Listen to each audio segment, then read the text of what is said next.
ให้เราทั้งหลายได้มาสละชีวิตของเราเพื่อที่จะใช้ชีวิตของเรานี่เป็นวัตถุบูชาพระรัตนตรัย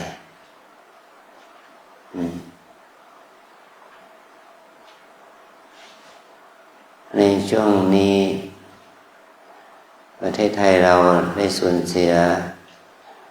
พระบรมวงศ์คือสมเด็จพระเจ้าลูกเธอเจ้าฟ้าพัชรกิติยาภาพระองค์ได้สิ้นพระชนม์ในวันที่11 เวลา 19:48 นาทีตามที่เขาประกาศ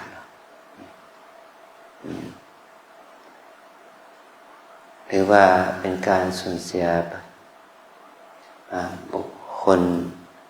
ที่มีฐานะ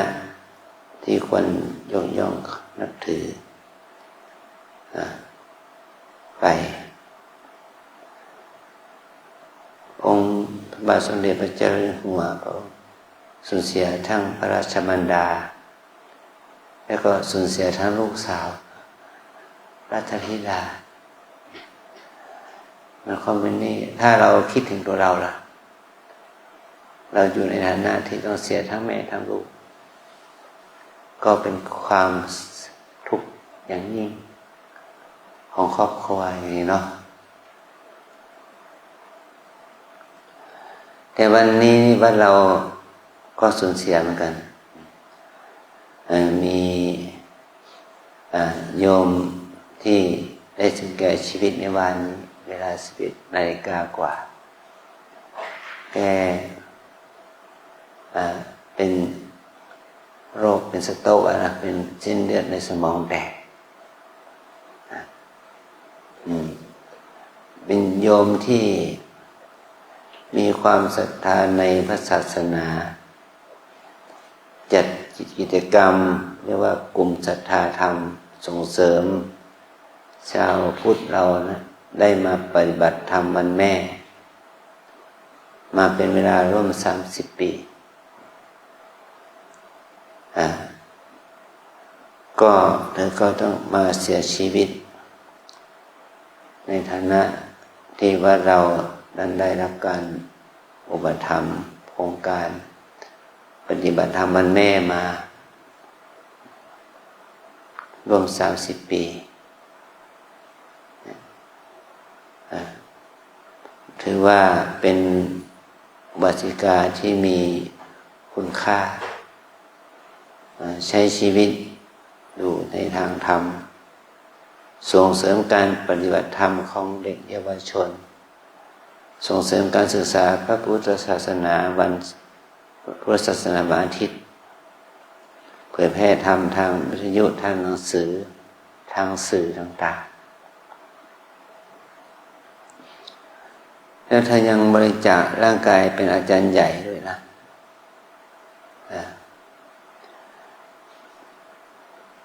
แต่เธอนั้นมีร่างกายไม่สมบูรณ์เมื่อสมัยเป็นเด็กนั้นนั่งรถมอเตอร์ไซค์ไปโรงเรียนนะตกรถนะกระดูกสันหลังส่วนล่างถึงกันพิการไปร่างกายแขนขาต้องอาศัยการนั่งรถเข็นหรือว่าไปไหนมาไหนต้องอาศัยไม้ค้ำไม้เท้าค้ำมาถึงจุดนี้เราก็ให้ความนึกถึงเธอที่ได้มีชีวิตมา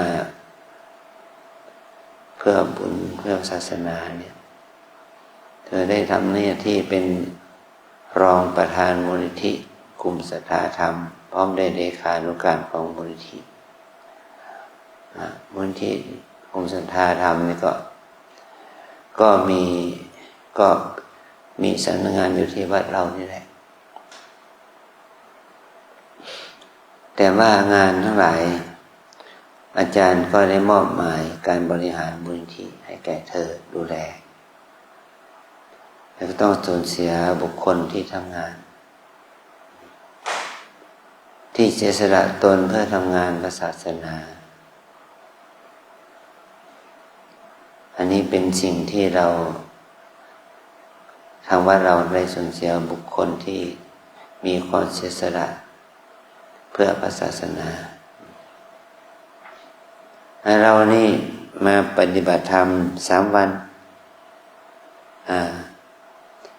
6 วันคนหนึ่ง7 วันคนหนึ่งกับ15 วันอีกคนหนึ่ง3 วันนานไปไหม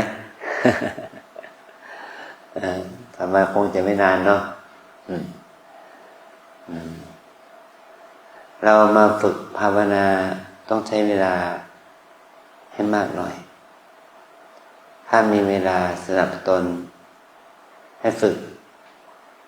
ให้เรามาฝึกภาวนาปฏิบัติประมาณสัก5 วัน7 วัน9 วันอย่างนี้นะแม้ว่าจะมาแค่มา3 วันก็ถือว่ามาได้เรียนรู้วิธีกราบเดินยืนนั่งวิธีการหายใจเข้าออกอย่างมีสติ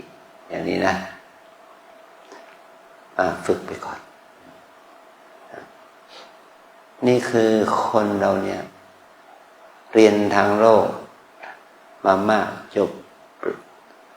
ถึงระดับปริญญาตรีปริญญาโทปริญญาเอกวิถีชีวิตอยู่กับโลกภายนอกไม่ได้เคยเข้าคุกคีกับงานพิธีกรรมงานสงฆ์งานบุญภายในก็รู้สึกว่าตัวเองนั้นทำอะไรไม่ถูกทำอะไรไม่ค่อยถูกกลัวเสียหน้าเมื่อตัวเองมีวุฒิภาวะที่สูงขึ้นมียศถาบรรดาศักดิ์สูงขึ้นทำอะไรผิดก็คือว่าเสียหน้าเสียตานะสิ่งเหล่านี้เราต้องมาฝึกตนเองนะเรามีอายุเป็นบางคนเขาเป็นครึ่งร้อยนะ50 กว่าปีขึ้นไปบางคนก็อายุ30-40ก็ถือว่ามีวัยที่สมควรที่จะเป็นผู้ใหญ่ได้แล้วเอามาเป็นตัวอย่างให้แก่คู่ชีวิตลูกหลานได้แต่เรายังไม่เป็นเลยอย่างนี้ก็มันก็เป็นยังไงล่ะไม่สมกับความเป็นชาวพุทธล่ะเมื่อเราอยู่ในฐานะที่เป็นพุทธศาสนิกชนนะเราต้องฝึกในเรื่องเหล่านี้บ้างพระศาสนาที่เราเรียกว่าศาสนาแปลว่าคำสอนศาสนานี่แปลว่าคำสอนนะศาสนาแปลว่าคำสอนพุทธศาสนาคือคำสอนของพระพุทธเจ้าพระพุทธเจ้าสอนเรื่องอะไรสอนเรื่องทำดีสอนเรื่องละความชั่วทำความดีให้สมบูรณ์ละความชั่วทั้งปวงละชั่วทำดีสอนให้เราฝึกทำจิตให้บริสุทธิ์จากกิเลสสำหรับพวกเราก็คือว่าละชั่วทำดีก็ยากแล้วเนาะนี่มาสอนให้ชำระกิเลสให้บริสุทธิ์อีกง่ายยากไหมอย่างนี้เรามาฝึกเพื่อชำระจิตให้สะอาดให้บริสุทธิ์นะเอาบ่มเพาะนะบ่มเพาะปัญญาบ่มเพาะสติสมาธิบ่มเพาะความเพียรที่จะเป็นไปเพื่อความละลดเลิกกิเลสเมื่อกิเลสเนี่ยมันทำให้จิตใจเราเศร้าหมองไม่บริสุทธิ์เราก็มาฝึกบ่มเพาะความดีงามให้เกิดขึ้นในใจเรานะแต่ว่าเรามาระยะสั้นเนี่ยมันก็ไม่ได้ผลมันไม่ได้ผลว่าจิตใจบริสุทธิ์แบบมันเกิดไม่ได้เนาะแต่ถ้ามีคนคนหนึ่งอย่างอาจารย์เปรียบเทียบนะ เขาเอาเม็ดพันธุ์ของผลไม้เม็ดพืชของผลไม้นั้นมาเย็นให้เราเขาบอกว่าอันนี้เป็นเม็ดพืชที่เป็นผลที่จะทำให้เกิดผลที่มันออกดอกออกผลในวันเวลาประมาณสัก5 ปีเยอะนะสัก5 ปียื่นไปให้เราเนี่ยมันหวานกรอบอร่อยรสดีราคาสูงเมื่อเรามาเห็นเรามาเห็นเม็ดเนี่ยเราเชื่อไหมอาจจะเชื่ออยู่เนาะแต่ไม่มั่นใจใช่ไหมแล้วก็เอาไปเพาะรากออกยอดแทง3 วัน 5 วัน 7 วันเป็นเดือนเป็นปีก็มาเห็นถ้าเรามีความใส่ใจให้พืชให้ปุ๋ยให้ฮอร์โมนไปตามลำดับมันมีดอกมีผลเมื่อผลมันแก่มันสุกแล้วก็พิสูจน์คำพูดเขาว่าอร่อยกรอบหวานมันรสดีถ้าเราใส่ปุ๋ยใส่ฮอร์โมนที่สมบูรณ์ดินดีสภาพอากาศดีกล้าพันธุ์ไม่กลายพันธุ์นะกล้าพันธุ์ต้องไม่กลายพันธุ์ด้วยนะมันจึงออกมาเป็นผลว่ารสดีไหมกรอบอร่อยดีไหมคุณค่าอาหารสูงจริงไหมก็ต้องพิสูจน์กันเนาะอันนั้นแหละเราจะเชื่อได้ 100%เมื่อเราพิสูจน์ด้วยตัวเองนะจริงนะเขาคำพูดของเขาจริงว่าเป็นกล้าพันธุ์ที่มีเป็นผลไม้ที่มีประโยชน์มีคุณค่าทางอาหารสูงอย่างนี้นะเราต้องใช้เวลาพิสูจน์กี่ปี5 ปีอย่างนี้ถ้าอาจารย์สอนอย่างนี้เราจะใช้เวลาพิสูจน์5 ชาติ10 ชาติเธอจะเชื่อนะต้องต่อสู้ทำงานต่อไปปฏิบัติต่อไปนะเธอจะบรรลุมรรคผลนิพพานได้หรือไม่อย่างนี้นะตัวอย่างเนาะเป็น5 ชาติ10 ชาติเป็นกรรมเป็นกันถึงจะบรรลุธรรมได้อย่างนี้เราจะต้องสร้างคุณค่าทางกุศลให้เกิดขึ้นสร้างบารมีที่ว่าเรามีเรามีคำพูดของครูบาอาจารย์ได้สอนว่าพระพุทธเจ้าเนี่ยสร้างบารมีมาถึง4 อสงไขยแสนกับจึงได้เป็นพระพุทธเจ้า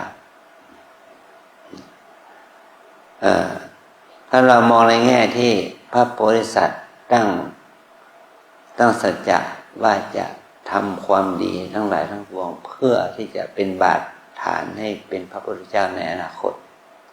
พระโพธิสัตว์พระองค์นั้นคิดอยู่ในใจแล้วทำความดีให้แก่ตนและสังคมคิดอยู่ในใจว่าขอความดีนี้จงเป็นปัจจัยให้ข้าพเจ้าได้ตรัสรู้ธรรมและก็นำพามวลมหาชนบรรลุธรรมตามไปด้วยอย่างนี้คิดในใจเหมือนกับเราอธิษฐานจิตในใจนะว่าเราทำบุญอะไรก็อธิษฐานว่าขอให้ได้นั้นได้นี้ขอให้มีนั้นมีนี้คิดอยู่ในใจ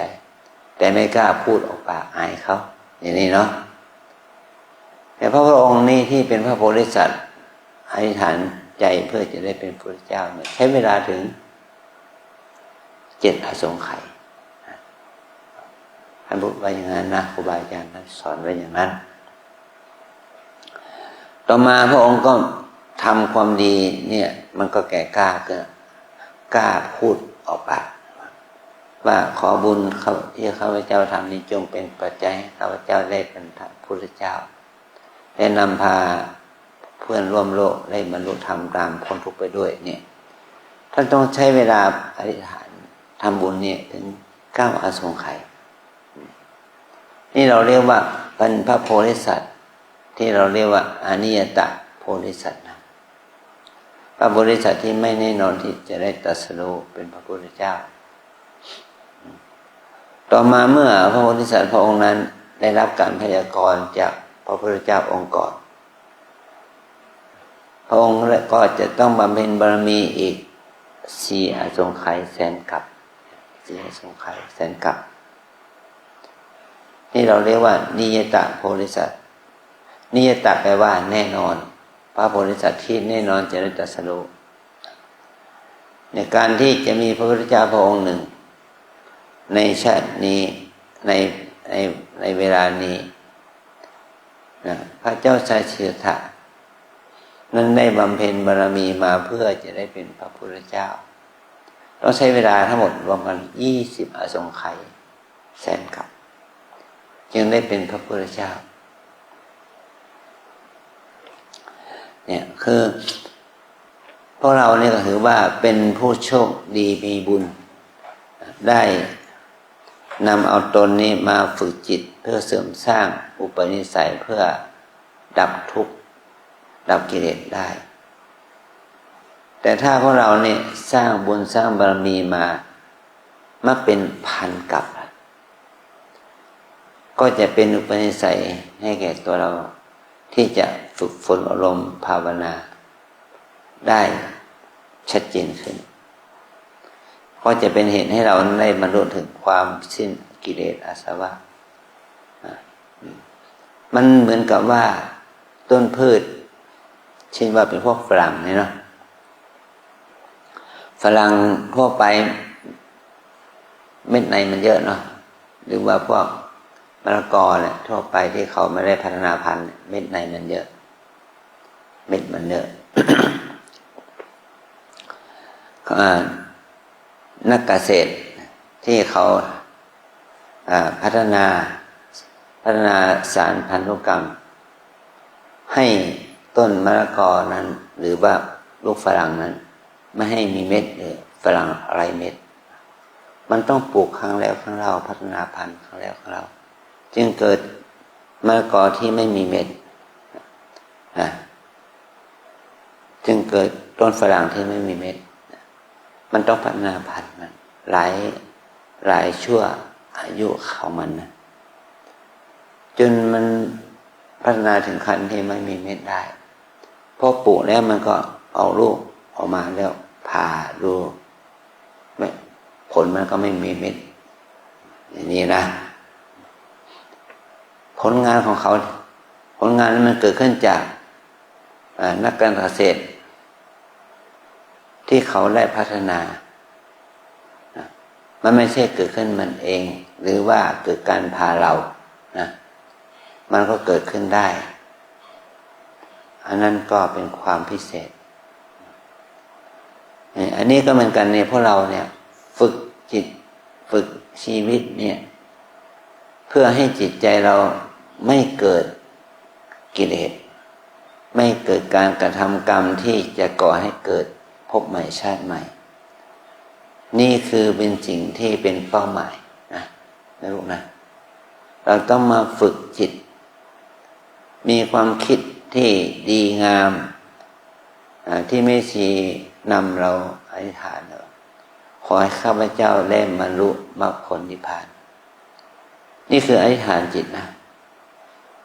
การที่เราจะบรรลุมรรคผลนิพพานนี่หมายความว่าเราจะต้องฝึกให้จิตของเราเนี่ยเกิดสติเกิดสมาธิเกิดปัญญาเกิดความเพียรเกิดความศรัทธาบุญกุศลที่เกิดที่มีสภาพความเพียรความศรัทธาสติสมาธิปัญญานี่แหละมันก็จะเป็นเหมือนกับว่าเป็นเคมีเป็นสารที่จะทำให้กรรมหรือว่าบาปอกุศลความโกรธโลภหลงมันลดไปจนถึงขนาดที่ว่าสิ้นไปมันก็จะเป็นเหตุให้เราไม่ต้องมาทุกข์กับความที่จะได้มาเกิดแก่เจ็บตายนะความเกิดของเราเนี่ยเกิดขึ้นมาเพราะอะไรเพราะว่าเรามีกรรมมีกิเลสนะเมื่อเรายังมีกิเลสเรามีกรรมอยู่ก็จะทำให้เกิดภาวะทุกข์เป็นผลทุกข์นี่แหละคือความที่เรามาเกิดเป็นมนุษย์เนี่ยจะเป็นหญิงเป็นชายมาเกิดเป็นฐานะไหนเป็นพระเป็นโยมเป็นใครอะไรก็แล้วแต่มันก็ต้องมีภาวะทุกข์เป็นผลสภาวะทุกข์เป็นผล นี่เราจะต้องมาฝึกเพื่อให้เราขจัดกิเลสออกจากจิตไม่ให้การทำกรรมนั้นที่เกิดจากกรรมเหล่านั้นจะต้องเป็นกรรมที่ไม่เกิดจากการยึดถือยึดมั่นสิ่งเหล่านี้เมื่อมันเกิดขึ้นกับเราแล้วเนี่ยกิเลสมันดับไปอกุศลกรรมมันดับไปมันก็จะทำให้เราพ้นจากทุกข์อันนี้อาจารย์ขอเล่าเรื่องข่าวทางโลกหน่อยนะที่ว่านายคนหนึ่งกับผู้หญิงคนหนึ่งไปโกงรางวัลหวยรางวัลที่ 1ได้ฟังข่าวไหมนั่นแหละผู้หญิงคนหนึ่งไปซื้อหวยมาเอาไปให้โยมคนหนึ่งช่วยตรวจรางวัลแล้วก็ผู้หญิงคนนั้นก็ว่าถูกรางวัลละถูกรางวัลที่ 1เธอมีความคิดที่จะโกงว่าเอาฝากที่นี่ก่อนเดี๋ยวจะหายพอแค่นั้นแหละตอนเย็นสามีกลับมาเนาะวันรุ่งขึ้นผู้หญิงเจ้าของหวยอะไรเป็นยังไงไปขอผู้ชายบอกว่าไม่ถูกไม่มีเนี่ยไม่ถูกเลยไม่มีด้วยก็แต่คนขายเขามีเรื่องว่าผู้หญิงคนนี้ซื้อจากเธอจึงเกิดการฟ้องร้องแล้วผู้ชายคนนั้นก็มันไม่มีปัญญามันเอาหวยไปเผาก็ให้เกิดผลเหมือนกับว่าเป็นคนที่มีเจตนาลักทรัพย์ลักขโมยนะเพราะเห็นนี้ความโลภมันเกิดขึ้นกิเลสมันเกิดขึ้นจากอะไรเกิดจากตาเห็นใช่ไหมเกิดจากความรู้ว่าตัวเลขนี้เป็นเลขที่เขาเรียกว่าถูกรางวัลที่ 1ใช่ไหมเพราะความโลภมันเกิดขึ้นนั่นแหละกิเลสมันเกิดขึ้นนั่นแหละมันก็สร้างกรรมสร้างกรรมที่ไม่ดีนะเพราะกรรมที่ไม่ดีมันเกิดขึ้นกับตัวเองเป็นยังไงล่ะเข้าคุกเข้าตารางถ้ากองสลากเขาไม่ผ่านล่ะเขาจะต้องฟ้องร้อง2สามีภรรยานี้ในข้อหารักทรัพย์ลักขโมยจะต้องหาเงินมาชดใช้เธอนะ1 ใบ 6 ล้านบาท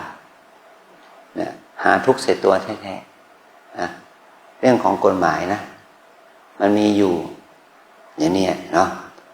เรื่องกฎหมายก็เป็นเรื่องของกฎหมายเรื่องกรรมก็เป็นเรื่องของกรรมกรรมคืออะไรคือมีเจตนาลักทรัพย์นะมีเจตนาทำลายทรัพย์ของคนอื่นมันเป็นกรรมนะเกิดจากอะไรกรรมเกิดจากอะไรเกิดจากกิเลสความโลภใช่ไหมอยากจะได้ของเขาอยากจะได้ของเขาแต่เขาอยากจะได้ทั้งหมดแหละทั้ง6 ล้านแต่ถ้าเธอและเขาทั้งสองนั้นมีความโลภน้อยหน่อยผู้หญิงคนนั้นที่เป็นเจ้าของหวยอาจจะให้เธอเป็นหมื่นเป็นแสนได้นะให้เธอกันเป็นหมื่นเป็นแสนได้เพราะช่วยตรวจพ่อช่วยรักษาใช่ไหมเขาก็จะแบ่งปันให้ได้แต่นี่เขามีเจตนารวบทั้งหมดเลยแล้วมีเจตนาทำลายก็จะเป็นเหตุให้เขาต้องมีกรรมผิดกฎหมายอย่างนี้นะนี่ตัวอย่างว่าสิ่งเหล่านี้มันมีอยู่ในโลกนะในสมมุติที่อยู่ในโลกนี่เขาเอาสิ่งที่สมมุตินี่แหละเอามาเป็นเหตุให้ตนเองมีความทุกข์ความสุขจากการกระทำที่ว่าผิดถูกนะความเพียรความทำที่ผิดมันก็เป็นเหตุให้เกิดทุกข์การกระทำที่ถูกมันก็ให้เกิดทุกข์เหมือนกันแต่ทุกข์น้อยหน่อยอย่างนี้นะนี่ยกตัวอย่างว่าตาหูจมูกลิ้นกายใจนี่แหละมันเป็นสมุฏฐานมันเป็นบ่อเกิดให้เกิดทุกข์และสุขนะเรามีตาหูจมูกลิ้นกายใจเนี่ยเป็นบ่อเกิดของทุกข์และสุข มันเป็นวัตถุที่ก่อให้เกิดการคิดการทำการพูดในสิ่งที่ทั้งดีและเลวนะนี่คือสิ่งที่มีสิ่งนี้แหละมีอยู่ในพระพุทธศาสนาท่านสอนให้เราต้องระวังรักษาให้เราระมัดระวังกรรมที่เกิดขึ้นทางตาหูจมูกลิ้นกายใจนะว่าสิ่งที่เราได้เห็นได้ยินได้กลิ่นได้รสได้สัมผัสนี่เป็นมันเป็นไปเพื่ออะไรเนี่ยคือเรามาฝึกเนี่ยมาฝึกเพื่อให้เกิดสติในการเห็นได้ยินฝึกให้เกิดบุญนะฝึกให้เกิดบุญในการที่เราได้เห็นได้ยินได้กลิ่นได้รสได้สัมผัสนะต้องอาศัยความใส่ใจในสิ่งที่เป็นคำสอนที่พระสัมมาสัมพุทธเจ้าสอนพระพุทธองค์เนี่ยสอนในเรื่องที่เกี่ยวกับที่สูงสุดก็คือละชั่วทั้งปวงทำความดีให้ทุกอย่างให้สมบูรณ์บริบูรณ์และก็ทำความดีเพื่อ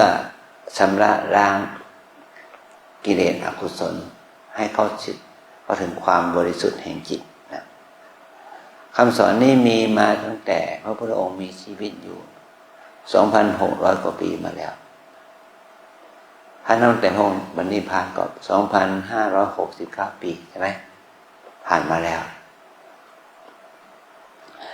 สิ่งนี้ก็ยังเป็นจริงอยู่นะถ้ามนุษย์เราเนี่ยถือเขาถือเราถือความคิดทัศนคติที่มีความโลภมีความอยากได้ต้องการผลประโยชน์จากใครก็ตามมันจะก่อให้เกิดทุกข์แก่ตนแก่สังคมของตนแก่ประเทศบ้านเมืองของตนนะได้เป็นผลต่อโลกด้วยอันนี้มันจะเป็นผลที่เกิดจากความโลภของตนเองนั่นเองของคณะของตนเองนั่นเองของหมู่ของตนเองนั่นเองนะกินน้อยนอนน้อยพูดน้อยนะปฏิบัติให้มากใส่ใจเอาใจใส่อย่างนี้ก็จะทำให้ชีวิตมันดีขึ้นนะเรามาปฏิบัติเพื่อที่จะให้เกิดความดีงามที่เป็นบวกมันเหมือนกับเรามาอยู่ที่วัดเนี่ยเรามาฝึกกินน้อยขอให้กิน2 มื้อนะวันนี้ไม่ได้กินมื้อเย็นนะจะหิวก็ต้องทนนะหิวก็ต้องทนกระหายต้องทนมีความอยากก็ต้องทนเป็นการฝึกเยาวชนในเด็กนะม.3 ป.4 ป.5 ป.6 ที่มาที่บ้านนี่นะเขาก็ถือศีล 8เท่าเรานะเราจะต้องต่อสู้กับความเป็นจริงว่าแม้ว่าเราจะหิวกระหายอย่างไรก็ต้องต่อสู้เพื่อที่จะเอาชนะจิตใจตัวเองเพื่อรักษาศีลของเราให้สะอาดบริสุทธิ์อย่างนี้นะในฐานะที่เราเนี่ยหิ้วกระเป๋ามาเองเราสมัครใจที่จะมาปฏิบัติเนาะใช่ไหมเราจะต้องมีวุฒิภาวะที่สูงกว่าเด็กนักเรียนนะให้เรามีความใส่ใจว่าเรามาปฏิบัติเพื่ออะไรมาทำบุญที่วัดลำเปิงมาทำบุญเพื่ออะไรเพื่อที่จะละความคิดละพฤติกรรมที่ไม่พึงประสงค์ละกิเลสอกุศลออกไปจากจิตให้ได้อย่างน้อยที่สุดแม้จะเป็นชั่วคราวก็ตามนะ3 วัน5 วัน7 วันบางคนถึง15 วันเนี่ยต้องฝึกตัวเองนะอันนี้คือแนวทางการดำเนินชีวิตเพื่อความสะอาดบริสุทธิ์แห่งจิตนะคือต้องการฝึกให้เราเองได้ฝึกภาวนาคำว่าภาวนาแปลว่าทำให้จิตใจเราเข้มแข็งทำให้จิตใจเราเจริญขึ้นมันเจริญขึ้นได้ด้วยอะไรด้วยการฝึกเจริญสติฝึกเจริญความเพียรสมาธิและปัญญาให้เกิดขึ้นนะอันนี้ขอให้ตั้งใจท ทุกคนมาว่าตามอาจารย์นะว่าตามวิปัสสนากรรมฐานตามแนวสติปัฏฐานมีสี่อย่างหนึ่งกายสองเวทนาสามจิตสี่ธรรมวิปัสสนากรรมฐานตามแนวสติปัฏฐานมีสี่อย่างหนึ่งกายสองเวทนาสามจิตสี่ธรรมหนึ่งกายสองเวทนาสามจิตสี่ธรรมกายเวทนาจิตธรรมอันนี้อันหนึ่งคือได้หนึ่งคืออะไรนะสองสามสี่กายเวทนาจิตธรรม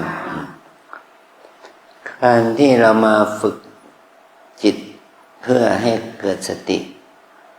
โดยอาศัยมีกายเป็นที่ตั้งการเจริญสติก็เหมือนกับว่าการกราบอย่างที่ไปชี้แนะกราบดังนี้กราบแล้วก็ยืนอย่างนี้เดินอย่างนี้นั่งอย่างนี้หายใจเข้าหายใจออกรู้อาการพองยุบอย่างนี้อย่างนี้ก็ถือว่าเป็นการฝึกให้สติเกิดขึ้นโดยอาศัยกายนะ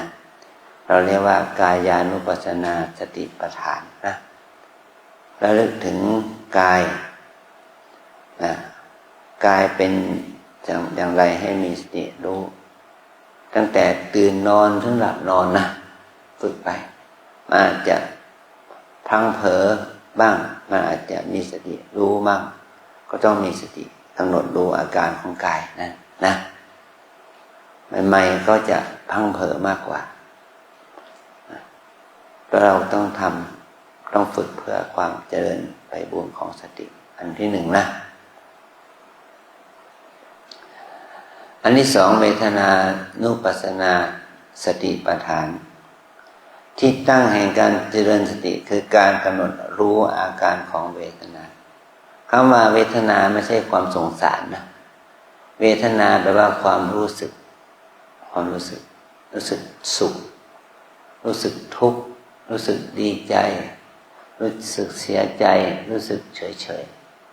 รู้สึกเฉยก็ให้มีสติรู้ความเฉยหนอหรือว่า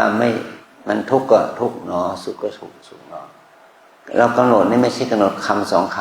ำกำหนดรู้อาการตามเป็นจริงของเวทนาสุขทุกข์ดีใจเสียใจเฉยหลายครั้งหลายคนเป็นนาทีสองนาทีห้านาทีก็ได้เวทนามันปวดเจ็บชาเหน็บมันไม่ใช่เกิดเพียงแค่2-3 วินาทีนะอาการเป็นเหน็บเป็นชาเป็นตะคริวเนี่ยมันจะหายได้ภายใน1 นาทีหรือเปล่าล่ะบางทีมันก็มากกว่า1 นาทีนะปวดหลังปวดเอวทุกสุขที่มันเกิดขึ้นกับเราต้องมีความอดทนต้องมีความเพียรรู้ถึงอาการสุขทุกข์นั้นที่มันเกิดขึ้นตามอาการที่มันเกิดนั้นนะอันที่สามจิตตานุปัสสนาสติปัฏฐานที่ตั้งแห่งการเจริญสติคือการกำหนดรู้อาการของจิตใจจิตเป็นธรรมชาติคิดอนาคตคิดอดีตคิดถึงเมื่อวานเดือนที่แล้วปีที่แล้ว10 ปีที่แล้วมันคิดได้ไหมเราคิดได้ไหม10 ปีที่แล้วคิดได้ไหมคิดเนาะคิดตอนที่เราเป็นนักเรียนมัธยมมีไหมคิดได้ไหมคิดตอนที่เราเป็นนักเรียนชั้นประถมคิดได้ไหมคิดได้หมดนั่นแหละใจมันคิดถึงอดีตสิ่งที่ดีๆมันก็ปลื้มใจถ้าคิดถึงอดีตและสิ่งที่ไม่ดีแล้วทุกข์ใจขับแค้นใจไม่ชอบกังวลนะสงสัยยินดียินร้ายแต่ถ้า คิดถึงเรื่องดีๆแม้จะคิดถึงเป็น10 ปี20 ปีเรื่องดีก็ปรากฏขึ้นกับเราก็ทำให้จิตใจเราเบิกบานแช่มชื่นได้นะถ้าเราคิดถึงวันที่เราได้รับรางวัลที่1ของโรงเรียนเราปลื้มใจไหมปลื้มใจเนาะอย่างนี้สิ่งเหล่านี้ความคิดที่ดีมันก็ก่อให้เกิดความสุขความคิดที่ไม่ดีมันก่อให้เกิดความทุกข์นะแต่พอเราคิดดีมากกว่าคิดไม่ดีหรือความคิดไม่ดีมากกว่าคิดดีคิดดีมากกว่าหรือคิดไม่ดีมากกว่าคิดดีก็ดีไปนะถ้าคนคิดไม่ดีนั้นปวดหัวเนาะคิดเรื่องไม่ดีคิดเรื่องเก่าๆที่ไม่ดีมันก็ปวดหัวก่อให้เกิดโทษที่เราทำงานทำการมาไปคิดถึงเรื่องไม่ดีกับหน้าที่การงานเรามีครอบครัวเราคิดถึงเรื่องไม่ดีกับคนในครอบครัวเราดำเนินชีวิตมาคิดถึงเรื่องไม่ดีในสิ่งที่เราทำงานมันก็ทำให้จิตใจเราเป็นทุกข์อย่างนี้นะก็ให้มีสติกำหนดรู้ละความคิดที่ไม่ดีนะถ้าคิดถึงอนาคตล่ะวันพรุ่งนี้เป็นอย่างไรหลังจากจบโครงการนี้จะเป็นอย่างไรถ้าจิตเราคิดอย่างนี้ก็ก่อให้เกิดทุกข์กับเรามาปฏิบัติธรรมเพื่อฝึกให้จิตคิดในทางที่เป็นปัจจุบันเดี๋ยวนี้ขณะนี้ให้มีสติรู้เท่าทันนะวันนี้อาจารย์พูดได้แบบวันนี้แต่โยมทำไม่ได้ก็เป็นธรรมดามันจะก่อให้เกิดความยินดียินร้ายกับเรานะแต่วันพรุ่งนี้เป็นวันพระด้วยนะวันพระด้วยก็งดสอบอารมณ์เราต้องปฏิบัติต่อเนื่องกันไปนะจะได้สอบอารมณ์กับครูบาอาจารย์สักครั้ง2 ครั้งก็ยังดีเนาะฝึกไปอันที่4ธรรมานุปัสสนาสติปัฏฐานธรรมานุปัสสนาสติปัฏฐานมุ่งหมายถึงว่าเรามีสติอยู่กับการดูอาการของสภาวะธรรมที่เกิดขึ้นหมายความว่าเราทุกคนมีตาหูจมูกลิ้นกายใจมาใช่ไหมตาหูจมูกลิ้นกายใจเนี่ยเราก็มีทุกข์กับตาหูจมูกลิ้นกายใจตั้งแต่อยู่บ้านมาอยู่วัดมันก็ต้องมีตาหูจมูกลิ้นกายใจนะมันจะมาทุกข์กับตาหูจมูกลิ้นกายใจที่อยู่ที่วัดนี่เช่นเดียวกันสำคัญที่ว่าเราต้องมีสติรู้เห็นยินกลิ่นรสสัมผัสเห็นหนอได้ยินหนอกลิ่นหนอรสหนออย่างนี้นะสัมผัสเย็นร้อนแข็งอ่อนตึงไหวกระทบกายก็ต้องให้มีสติรู้อาการแข็งอ่อนเย็นร้อนตึงไหวนั่นนะเรารู้สึกชอบไม่ชอบฟุ้งซ่านรำคาญสงสัยก็มีสติรู้ความชอบไม่ชอบฟุ้งซ่านรำคาญสงสัยง่วงเหงาหาวนอนก็ให้เรารู้ตามเป็นจริงในอาการเช่นนั้นนะกินน้อยนอนน้อยพูดน้อยปฏิบัติให้มากจะทำให้เรานั้นได้ความดีเกิดขึ้นตามลำดับใหม่ๆเราก็ได้บ้างไม่ได้บ้างแต่ขอมีความเพียรใส่ใจที่จะปฏิบัติต่อไปนะขออนุโมทนานะ